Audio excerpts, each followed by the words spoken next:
दुनिया भर में आर्मी चीफ की तैनाती को मामूल की खबर समझा जाता है, मगर पाकिस्तान में सिपह सालार का इंतखाब इस कदर अहम और कलीदी फैसला है कि तैनाती से कई माह पहले ही इस हवाले से चहमगोइयों, तबसरों और तज्जियों का सिलसिला शुरू हो जाता है।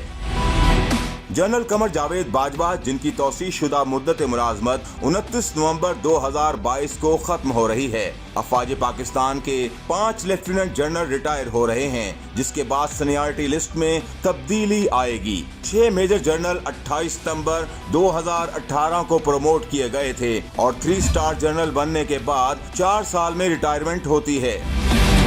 Corps commander Mangla lieutenant general Shaheen Mazhar, DG strategic plans division lieutenant general Nadeem Zaki Manj, corps commander Lahore lieutenant general Abdul Aziz, IGT&E lieutenant general Syed Mohammad Adnan और director general joint staff headquarters lieutenant general Waseem Ashraf इस माह सुबकदोश हो रहे हैं।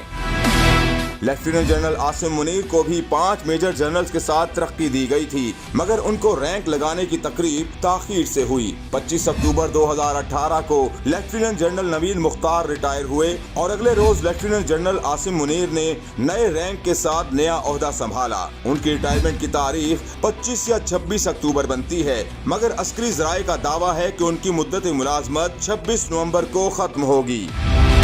यूं सीनियरिटी लिस्ट में लेफ्टिनेंट जनरल आसिम मुनीर पहले, लेफ्टिनेंट जनरल साहिर शमशाद मिर्जा दूसरे, लेफ्टिनेंट जनरल अजहर अब्बास तीसरे, लेफ्टिनेंट जनरल नौमान महमूद चौथे, लेफ्टिनेंट जनरल फैज हमीद 5वें और लेफ्टिनेंट जनरल मोहम्मद आमिर 6ठे नंबर पर हैं।